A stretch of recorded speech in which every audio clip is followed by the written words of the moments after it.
Is it just me, or when your whole class is putting your head down, someone literally just makes a noise, and then your teacher thinks to you and says, "Oh, you always make that noise.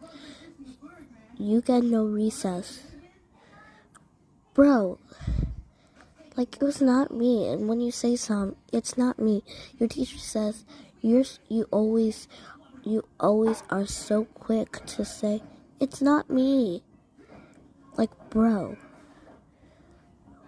why do you blame everything on me just because someone did it? Like, don't you hate that?